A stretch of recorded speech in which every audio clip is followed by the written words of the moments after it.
Esse é Silvio Santos, no início de sua trajetória, comandando seu programa com horário alugado na programação exibida na TV Globo no final dos anos de 1960. Aqui Mercado Livre, e também Avan, uma rede de lojas de departamento brasileira, no início de sua história, além de gigantes como Google e Lamborghini. Mas o que todas essas empresas e seus fundadores têm em comum? Elas começaram de forma simples. Foi o primeiro passo de uma longa jornada. Seus produtos ou serviços iniciais eram estáveis, e a infraestrutura era bem modesta. Com o tempo, essas empresas e seus fundadores ajustaram suas estratégias, mas o mais importante não foi a sofisticação atingida, e sim, o fato de terem dado o primeiro passo. Ninguém nasce com todo o conhecimento. As habilidades são desenvolvidas ao longo do tempo, e a experiência vem com a prática, muitas vezes começando do zero. Essas empresas são um exemplo disso. Hoje, investir nelas parece algo natural, mas, no início, quando estavam na garagem, a realidade era bem diferente. Embora tenham contado com algum tipo de suporte desde o começo, esse privilégio não está disponível para todos. Em 1969, com menos de 10 colaboradores e produzindo 4 carros por mês, o engenheiro mecânico, Amaral Gurgel fundava uma montadora de automóveis, 100% brasileira, e ao contrário das demais multinacionais era muito nacional, como o próprio Gurgel gostava de repetir. Seu principal objetivo era criar um modelo robusto e econômico, acessível à grande maioria dos brasileiros, algo que, em essência, lembra o que Henry Ford fez em 1908 nos Estados Unidos ao lançar o icônico modelo T. A Gurgel Motores se expandiu consideravelmente, lançando vários modelos distintos ao longo de mais de 20 anos de história, incluindo uma versão elétrica e outra com motor totalmente nacional. Seus carros eram vistos como de boa qualidade, especialmente para uma montadora com tão pouco tempo de atuação no mercado. Suas criações tinham um desenho simples, com um design que talvez não fosse seu ponto forte. No entanto, assim como as grandes empresas que mencionamos, era apenas o início de uma jornada e da luta de um brasileiro contra poderosas multinacionais. Por que apoiar o Fusca e não apoiar o Gurgel?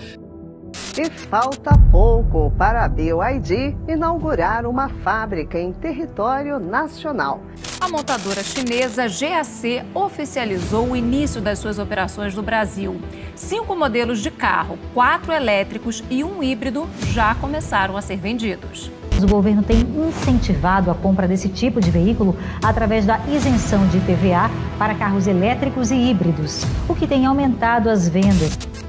Um homem teve um sonho de fazer um carro brasileiro e deu o nome dele aos jipes de fibra que invadiram ruas e estradas do país. Em 1987, realizou o desejo de fazer o primeiro carro totalmente nacional. No Brasil, alguém que produziu 40 mil veículos e exportou para vários países não pode ser chamado apenas de sonhador.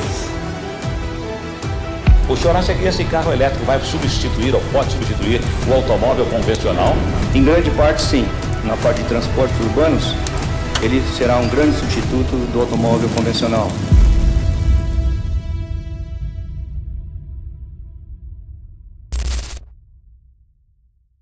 João Augusto Conrado do Amaral Gurgel nasceu em 26 de março de 1926, na cidade de Franca, em São Paulo. Apaixonado por automóveis desde cedo, ele tinha um grande sonho: criar um carro genuinamente brasileiro. A materialização do sonho começou desde a adolescência na Escola Politécnica de São Paulo. Gurgel gostava de lembrar a história de seu trabalho de graduação quando se formou, em 1949. Segundo ele, ao apresentar o projeto de conclusão de curso através da fabricação de um carro popular, adaptado às condições brasileiras, batizado de Tião.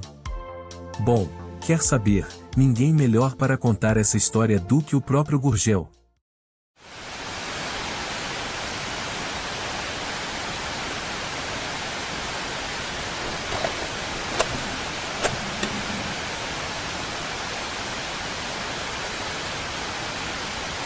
O professor tinha pedido para fazer um projeto de um guindaste de coluna. E eu, para surpreender o professor, projetei um carro pequeno. Por incrível, eram 2 cilindros. E quando entreguei ao professor, o professor me disse: Gurgel, eu não vou ver esse projeto. E se você não entregar o guindaste de coluna em tempo, você vai ser reprovado. Mas, professor, eu entrego o guindaste de coluna, mas dá uma olhada no projeto. Eu não vou ver o projeto, Gurgel, porque vou te dizer uma coisa. Carro não se fabrica, carro compra-se. E carro é objeto de multinacionais, não para brasileiro. Formou-se como engenheiro mecânico e eletricista com o projeto de um guindaste, mas não se convenceu. Era teimoso o engenheiro Gurgel. Após se formar, ele recebeu uma bolsa do Instituto General Motors, nos Estados Unidos, onde fez estágio por alguns anos, nas fábricas da General Motors. Durante esse período, teve a oportunidade de observar avanços nas tecnologias de fabricação de automóveis, como o uso do plástico reforçado, que a própria General Motors acabaria apresentando ao mercado algum tempo depois, com o lançamento do Chevrolet Corvette. Após sua experiência no exterior, Gurgel voltou ao Brasil, e trabalhou por um tempo em filiais da própria General Motors, além de também passar por filiais da Ford. Em 1958, criou junto a outros sócios, a empresa Moplast, moldagem de plásticos, e começou a desenvolver projetos próprios, tornando-se fornecedor de luminosos, para diversas empresas brasileiras. Em 1964, João Augusto se desligou da Moplast, e abriu, ainda em São Paulo, a Macan, Indústria e Comércio, revenda Volkswagen que também fabricava karts, mini-carros infantis a partir de motores estacionários 2 tempos. Porém, apesar da experiência ser bem próxima de seu sonho, Gurgel ainda não estava satisfeito. Já naquela época, era necessário reunir mais de 70 salários para comprar um carro básico à vista. Algo que não difere muito da realidade atual. Foi com o objetivo de criar um carro mais acessível que, em setembro de 1969, nasceu a Gurgel Indústria e Comércio de Veículos.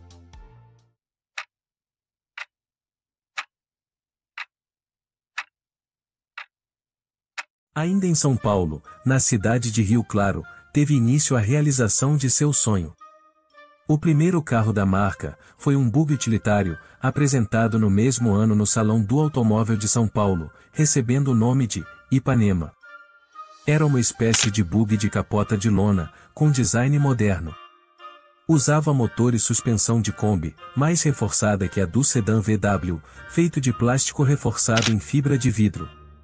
Característica essa, marcante nos veículos fabricados por sua empresa, tornando uma espécie de marca registrada, que inclusive, oferecia uma garantia de 100 mil quilômetros para essas partes. Usava motor VW, de 4 cilindros opostos, refrigerado a ar, usado em fazendas, em substituição ao Jeep. Gurgel era concessionário da Volkswagen, e conseguiu convencer o presidente da marca a fornecer o chassi necessário para a produção do Ipanema. Seus produtos sempre receberam nomes com forte conotação nacional e origem indígena, o que reforçava sua imagem de nacionalista. Um exemplo disso é o Ipanema que, ao contrário do que muitos pensavam à primeira vista, era uma homenagem a uma tribo indígena. Ao perceber que seus clientes adquiriram um veículo para uso em estradas precárias, e pela resistência à corrosão da fibra, ele o transformou em um Jeep. Assim, em 1973, surgiu o Chavante, com um design claramente voltado para o fora de estrada e pneus lameiros. O principal componente de um projeto automobilístico é a plataforma e esse era um dos pontos fortes da Gurgel, que contava inclusive com um sistema próprio patenteado, chamado Plastil. Esse sistema era composto por fibra de vidro em mantas, laminadas sobre um chassi monobloco de tubos de aço de seção quadrada. Hoje, uma versão mais sofisticada desse sistema é utilizada por marcas de alta performance como Bugatti, Porsche e Ferrari.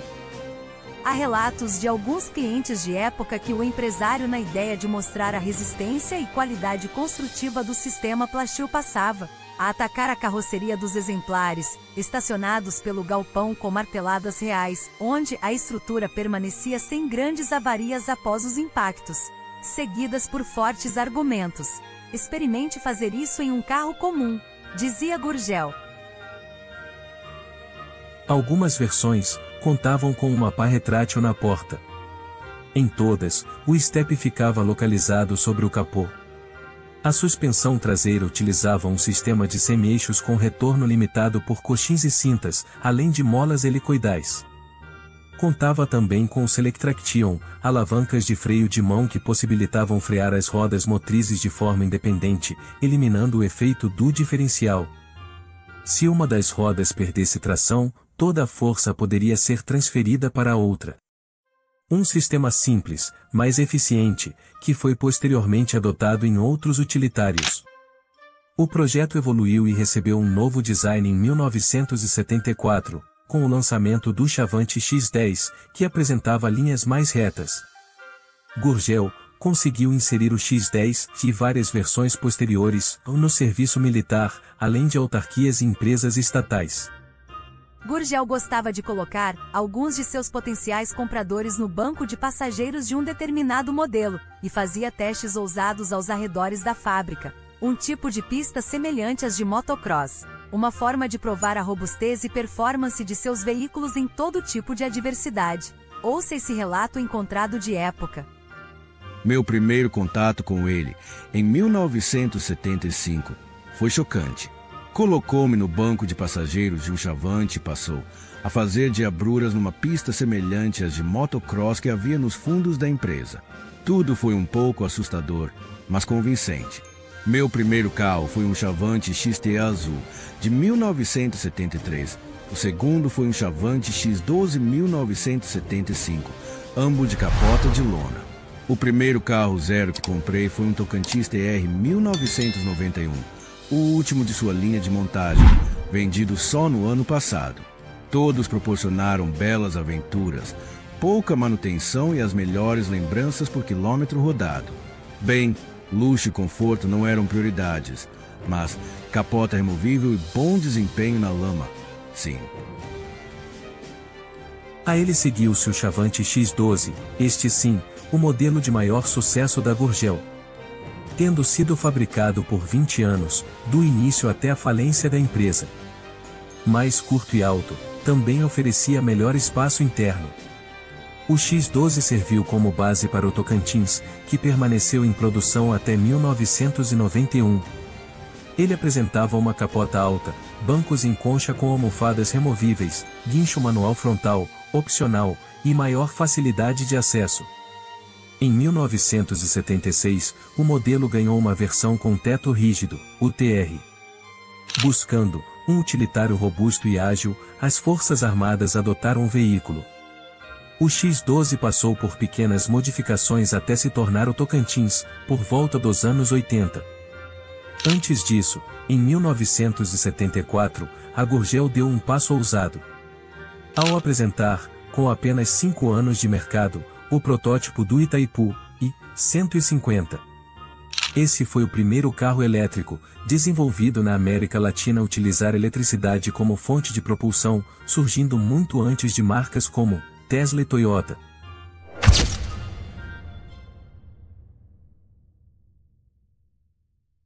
Os carros elétricos existem desde o século XIX, surgindo praticamente ao mesmo tempo que os veículos com motor a combustão em 1886. Eles tiveram um sucesso considerável até 1915, quando o enorme impacto do Ford T ajudou a consolidar o padrão que dominaria a indústria automobilística.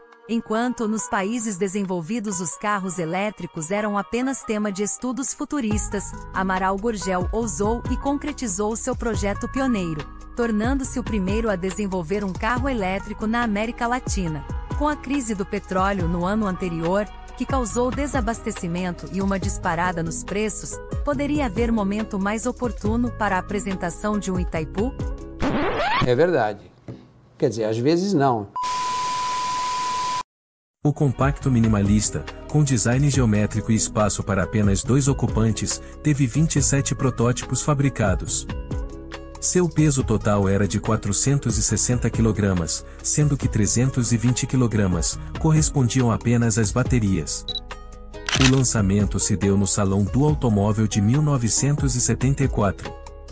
Gurgel programou despejar uma frota de 20 unidades pelas ruas de Rio Claro, São Paulo, sede da fábrica, a partir de junho de 1975. Seria um teste tanto do carro quanto do sistema integrado de estacionamento e reabastecimento. Cada carro teria um local próprio para estacionar, onde o motorista encontraria um pequeno poste, com a tomada para a recarga. Os primeiros modelos alcançavam uma velocidade máxima de 30 km por hora, enquanto as versões mais recentes chegavam a 60 km. Embora estivesse previsto para entrar em produção em série a partir de dezembro de 1975, com a expansão da fábrica em Rio Claro, o Itaipu enfrentou desafios que ainda hoje são questões cruciais para os veículos elétricos, como o peso das baterias, autonomia e durabilidade. O modelo parou na fase conceitual e os protótipos viraram item de colecionador. Se tivesse sido produzido em série, o Itaipu seria o primeiro elétrico feito no Brasil. Mesmo sendo apenas um protótipo, o pioneiro Itaipu indicou um caminho que acabou sendo deixado de lado por décadas. Hoje, essa alternativa ressurge como uma das opções mais sustentáveis para o futuro da mobilidade. O senhor acha que esse carro elétrico vai substituir ou pode substituir o automóvel convencional? Em grande parte, sim. Na parte de transportes urbanos, ele será um grande substituto do automóvel convencional. Em 1981, o nome Itaipu e a tração elétrica voltariam a figurar no catálogo da Gurgel. Com a evolução do projeto original de 1974 na forma de furgão, o Itaipu i400, também elétrico, que fez parte da frota de empresas brasileiras de eletricidade, mas também durou pouco. Tinha o equivalente a 11 cavalos, 80 km de autonomia, e as baterias levavam até 10 horas para serem recarregadas. O i400 seria a base para o G800, furgão com motor VW. Durante o governo de Ernesto Geisel, em 1975 o governo brasileiro havia criado o Programa Nacional do Álcool, ProAlcool, um programa nacional de incentivo ao uso do álcool como combustível alternativo. Uma resposta à crise do petróleo, e à necessidade de reduzir a dependência de combustíveis fósseis, porém, o combustível não despertava o entusiasmo em Gurgel, mesmo assim chegou a equipar alguns de seus carros com motores a álcool, mas combatia o combustível. Tinha duas linhas de argumentação. A primeira delas, eram os subsídios governamentais de então aos produtores do combustível de cana-de-açúcar. A segunda, era o argumento de que as terras agriculturáveis devem servir para alimentar pessoas, e não automóveis. No auge do ProAlcool, a empresa produzia apenas carros a gasolina. A primeira solução seria o redirecionamento do ProAlcool, desindexando todos os combustíveis do preço do álcool hidratado, porque nós criamos no Brasil uma inflação energética retroalimentada, que é o seguinte: se aumenta o preço do álcool, você aumenta os combustíveis. O Brasil sofre muito com o aumento dos combustíveis, que é um país sem infraestrutura de transporte. Nós temos 86% do nosso PIB transportado em cima de caminhões diesel. A inflação cresce demais e essa inflação atinge o usineiro no dia seguinte. Portanto, no dia seguinte o usineiro já está com seus custos maiores, pleiteando novos aumentos do álcool. E como a gasolina tem que ser vendida sempre a 1,33 ou 33% mais do que o álcool, nós damos novos aumentos no preço dos combustíveis. Você vê que tem vários jornais que publicaram que o petróleo está em baixa e, no entanto, o governo está aumentando, está subindo o preço dos derivados do petróleo no Brasil. Nós desindexamos o nosso petróleo do petróleo externo e indexamos num produto caríssimo, que é o álcool hidratado e agrícola. E o pior disso é que ele só produz álcool durante 6 meses. E o dinheiro fantástico que existe para estocar o álcool durante a entre-safra é fantástico. Os usineiros estão pedindo no momento 70 bilhões de cruzeiros só para estocar o álcool. Em nenhum país o combustível é produzido sazonalmente. Os combustíveis mundiais são todos produzidos dia a dia para que não se possa gastar muito dinheiro com estoque. Em 1979, lançou a família X15, com forte invocação militar. Grande e imponente, o X15 estava disponível em versões abertas, com capota de lona, picapes e peruas tipo furgão. Equipados com o clássico motor 1.6 VWAR, os veículos foram adotados pelo Exército, mas não conquistaram a mesma aceitação entre os consumidores civis. No fim de 1981, chegou o Chefe, sedã de 2 portas com 3 lugares, lado a lado em um só banco largo, voltado para um público mais executivo. A denominação Chefe foi dada por Maria Cristina, filha de João Gurgel. Certo dia ela chegou em casa dirigindo o protótipo. Ao perguntarem de quem era o carro, ela disse, "É do chefe", mostrando que se tratava de um carro projetado pelo seu pai. Tinha 680 kg, apenas 3,12 metros, era menor que um Fiat Uno de primeira geração e utilizava a motorização de Brasília. O tamanho compacto, a limitação de espaço para bagagens e, principalmente, o preço elevado, impactaram negativamente as vendas do mini sedã. O Carajás, lançado em 1984, foi o único a adotar o motor VW 1.8 de refrigeração líquida. Considerado um precursor dos veículos utilitários esportivos, SUVs, que fariam grande sucesso 20 anos depois.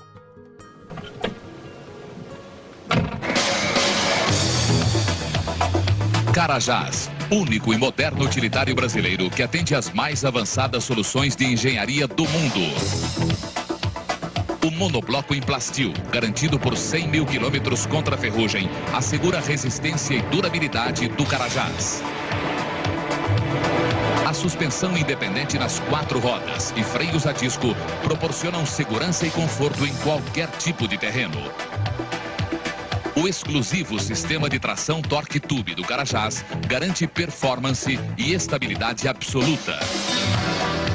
Carajás é o verdadeiro utilitário de integração nacional, nas versões diesel, álcool ou gasolina. Carajás é mais um produto que leva a garantia e confiabilidade Gurgel. Carajás, um festival de tecnologia. O modelo apresentava motor dianteiro, câmbio e tração traseira, além de soluções inovadoras, como o tubo de transmissão primária, que transmitia a força do motor para o conjunto, embreagem, câmbio traseiro. Com pneu sobre o capô e suspensões independentes nas 4 rodas, o Carajás fez bastante sucesso, incluindo versões de luxo.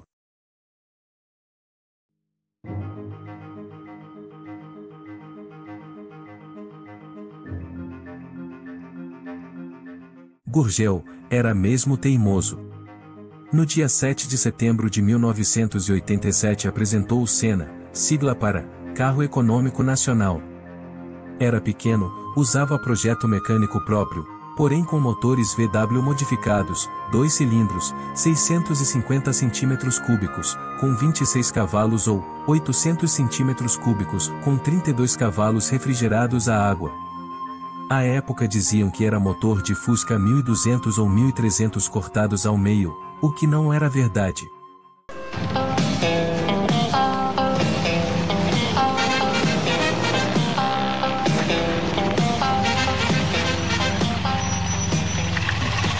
Esse é o Carro Econômico Nacional, o primeiro carro totalmente projetado e construído no Brasil. Por enquanto, existem 7 protótipos deste carro, mas a partir dos meados do semestre que vem, ele estará sendo produzido em linha. O carro está sendo desenvolvido em Rio Claro, no estado de São Paulo. É um veículo urbano que pretende ocupar a vaga deixada no mercado pelo Fusca.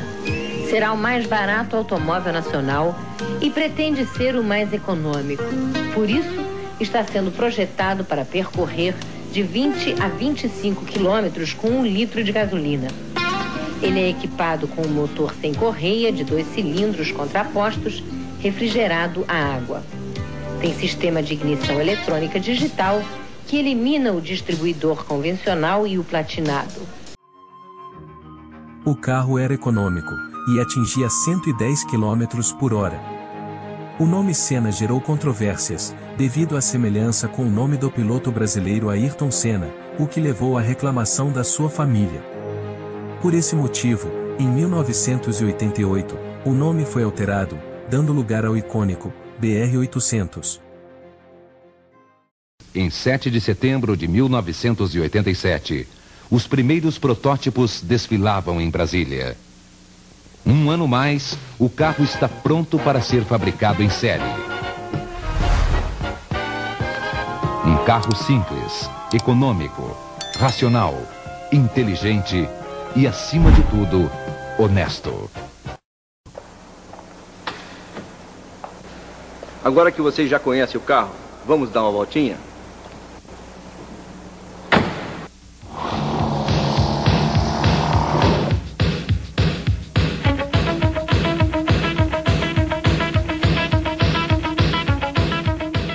O número foi escolhido em referência à cilindrada do motor, já que a Gurgel optou por abandonar o modelo de menor deslocamento. Foi vendido inicialmente, com um lote de ações da Gurgel.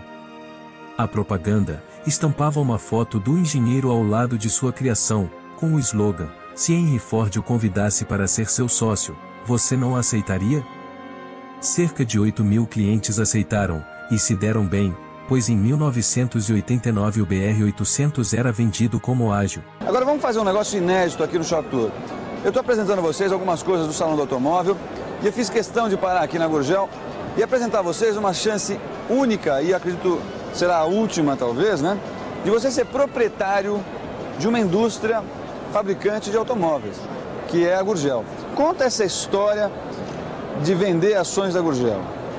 A General Motors nos Estados Unidos, por exemplo, o grande sucesso dela foi a base acionária. Hoje ela tem 600 mil acionistas. A Gurgel vai começar com apenas 10 mil sócios e cada sócio vai poder comprar 750 ações, sendo 250 ações preferenciais, 250 ações ordinárias e 500 ações preferenciais. Ou seja, todo o nosso sócio tem direito a voto e é, de fato, um dos proprietários da empresa. Certo. E cada ação é vendida a uma OTN, portanto, são 750 OTNs. Certo. As ações são financiadas em 11 pagamentos, 20% à vista e o saldo em 10 pagamentos de 60 OTNs. Certo. Então, mais uma coisa, os primeiros 10 mil sócios, 10 mil carros, serão entregues, vendidos, de preferência, aos nossos sócios iniciais. Ou a quem eles indicarem, pode ser? Eles podem revenderem, mas nós vamos faturar o carro em nome dos sócios. Deles, certo. E nós pretendemos entregar esses 10 mil carros em 18 meses. Sim. Só a partir daí é que nós vamos ter venda direta a público. O sonho de ter um carro compacto 100% nacional foi breve. Durando entre 1988 e 1991, mas teve seus méritos, enquanto esteve em produção. Um deles foi o motor 0,8 litro, fabricado em alumínio e silício. Desenvolvido pela própria Gurgel, o motor funcionava de maneira eficiente, com refrigeração a água, e um sistema de ignição que dispensava o distribuidor. Mas não se entendia bem com a transmissão de relações longas, vinda da picape Chevy 500. O resultado era pouca agilidade. Outro problema ficava por conta da ventilação precária da cabine, o que tentou ser resolvido com uma escotilha pequena na capota. Motor novo. O motor é revolucionário, 2 cilindros, único no mundo. 2 cilindros opostos para refrigerar a água, e não tem nenhum distribuidor, não tem correias e trabalha por microprocessador eletrônico. É a coisa mais avançada do mundo hoje. Consumo. Chega a fazer 23,7 km por litro a 80 km por hora. Diga tudo. Fantástico o consumo. Utilitário, nessa versão utilitária que sai o ano que vem, inclusive, né? Que sai o ano que vem. Em 89. Os primeiros carros são sedãs que vão sair. O carro chamou a atenção por ser totalmente brasileiro e popular. Para que se adequasse ao preço do popular, Gurgel recorreu ao governo federal para reduzir o IPI de 40% para 5% em carros de cilindrada inferior a 800 cm3, entre outras especificações. Na prática era um incentivo à Gurgel, pois somente o BR-800 se encaixava nessa categoria. Apoiando a iniciativa da Gurgel, o governo federal criou um IPI especial de 5% para esses veículos de grande agilidade no tráfego urbano, bem como baixa emissão de poluentes e ótima adaptação ao poder aquisitivo de uma grande faixa da população. O carro foi bem recebido e era 30% mais barato que um Fiat Uno. No final de 1989 foram produzidas 1.000 unidades.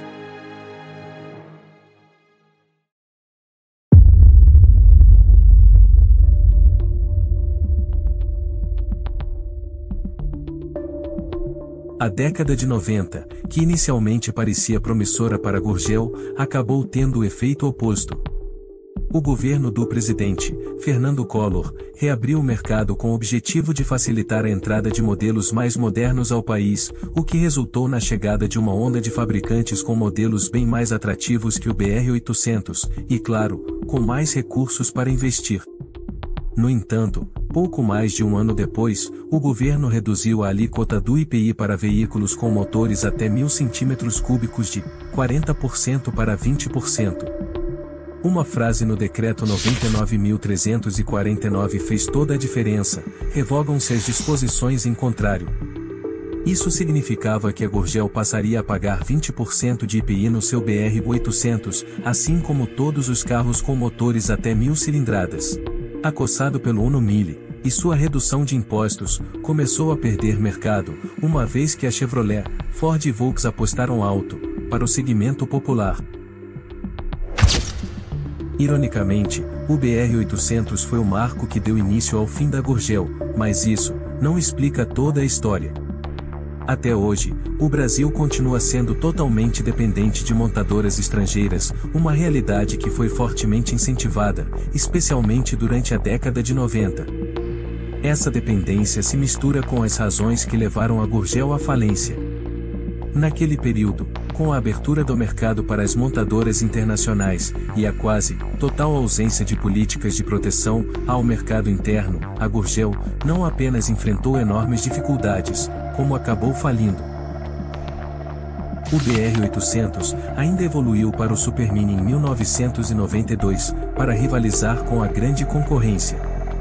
O carrinho tinha 3,19 metros de comprimento e apenas 1,90 metros de distância entre eixos. E a Gurgel lançou o Supermini, o primeiro city car brasileiro, com tecnologia revolucionária. Pequeno por fora, grande por dentro. Sua alta performance no trânsito urbano gerou o nosso primeiro comercial.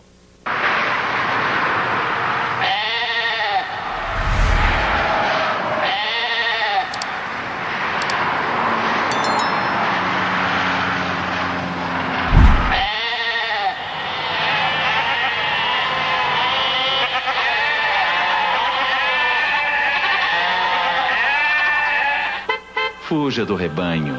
Entre num Supermini Gurgel, o carro sem igual. Antes disso, em 1990, Gurgel havia apresentado o projeto Delta, que incluía o Motomachine, em diversas versões, entre elas, com portas transparentes e uma versão conversível. O Motomachine teve algumas unidades fabricadas, mas o projeto Delta incluía uma nova fábrica no Ceará, que nunca saiu do papel, apesar de ter causado algumas sangrias nas finanças da companhia. A Gurgel trabalha aceleradamente nesse novo projeto. Para viabilizá-lo, criou a Tecprom e, para produzi-lo, está construindo uma nova fábrica em Fortaleza. Com a parceria que seja possível do nosso governo, e já sei da disposição do governador Fleury de São Paulo, de fato levarem a cabo o sonho de se construir aqui o primeiro polo automobilístico desconcentrado no sudeste brasileiro para produzir tudo quanto de impacto econômico e social tenha este empreendimento. Dada a importância econômica e social desse projeto, foi assinado um protocolo de cooperação entre os governos do estado de São Paulo e Ceará. É lá no Nordeste que será produzido em massa, brevemente, o novo Fusca brasileiro.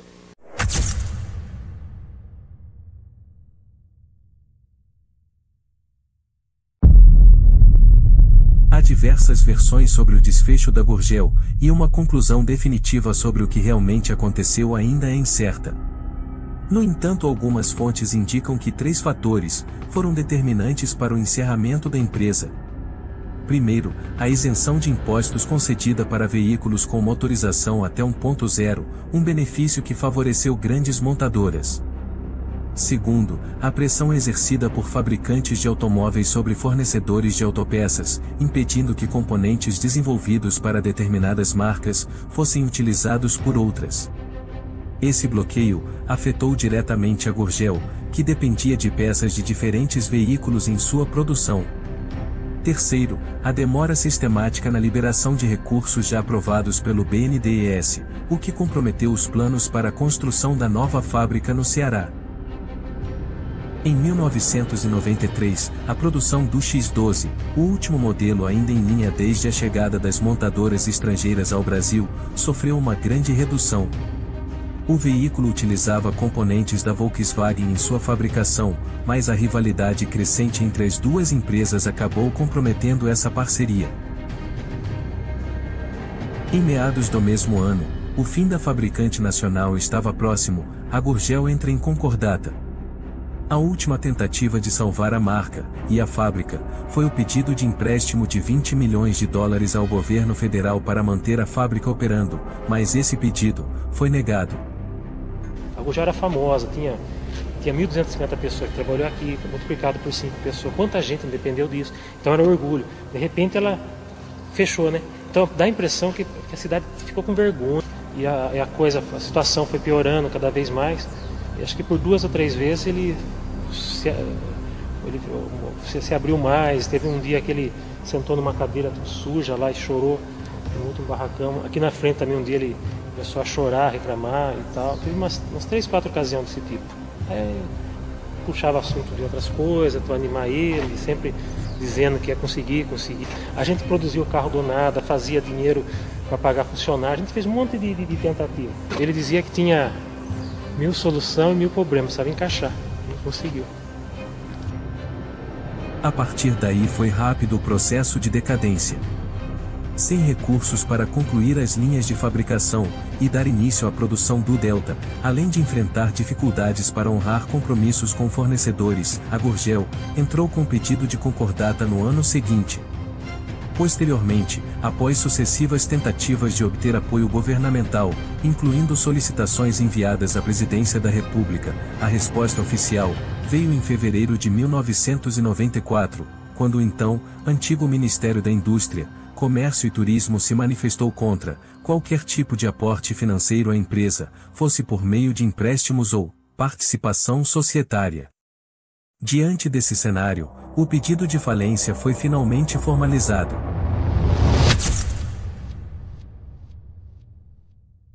Por que apoiar o Fusca e não apoiar o Gurgel?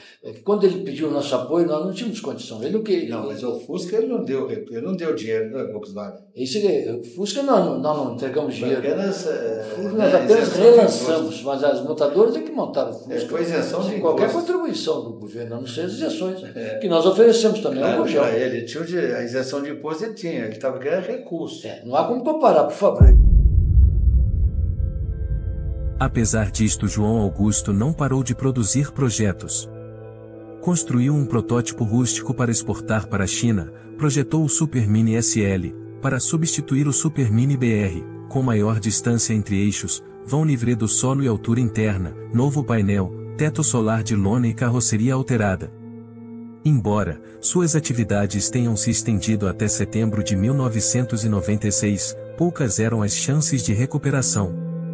Enquanto isso, o Volkswagen Gol já havia conquistado o posto de carro popular mais vendido do Brasil. Na busca de soluções, o empresário ainda tentou recuperar a empresa durante os anos posteriores, mas infelizmente, não teve sucesso.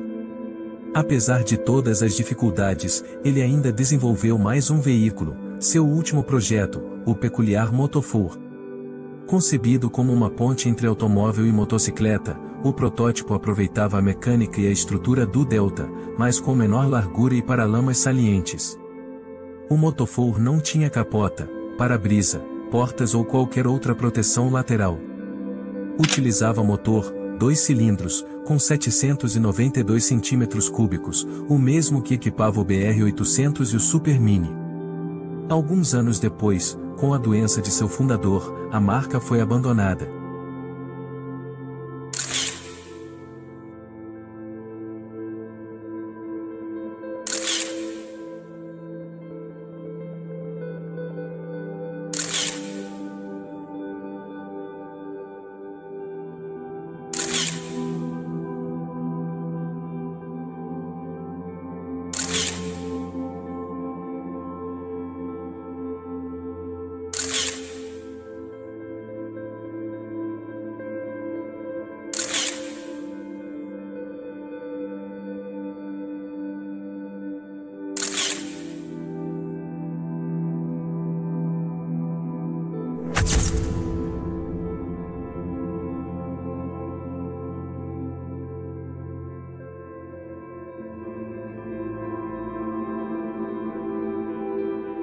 Em 2004, o registro do nome da empresa fundada pelo engenheiro João Gurgel Motores expirou junto ao Instituto Nacional da Propriedade Industrial.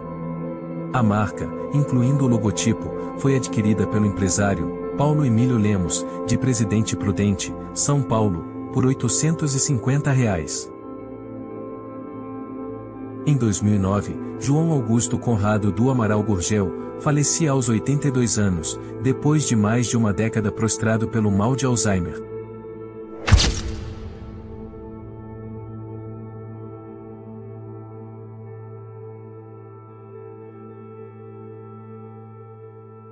João Gurgel foi um dos últimos e talvez o único pioneiro da indústria automobilística, com raízes genuinamente brasileiras. Empreendedor e sonhador, destacou-se pelo estilo personalista, carisma, visão inovadora e, por vezes polêmicas.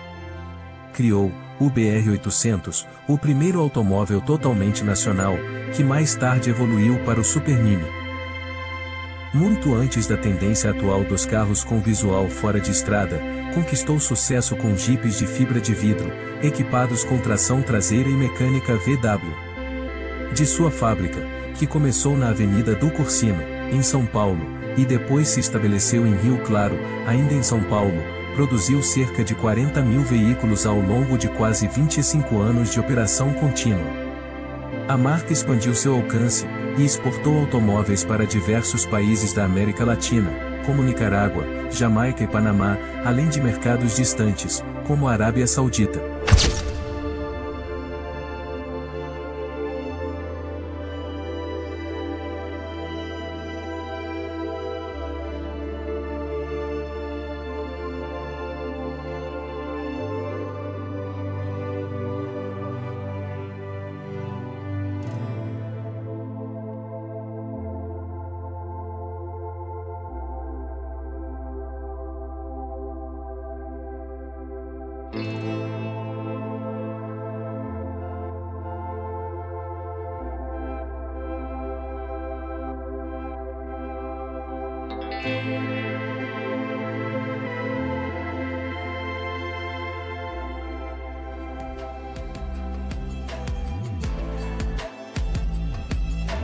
Chegamos ao fim de mais uma história fascinante, mas temos muito mais por vir.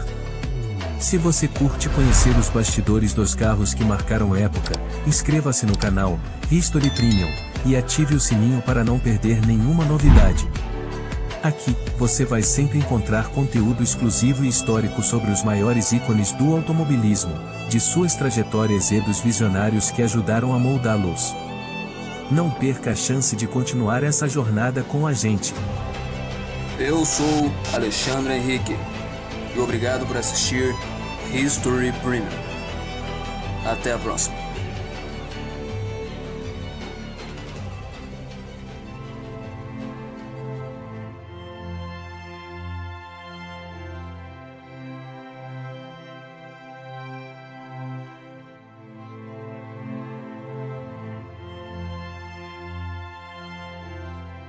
Este é um momento histórico para a nossa indústria automobilística. Estamos iniciando a produção do Gurgel BR-800, o primeiro automóvel 100% brasileiro.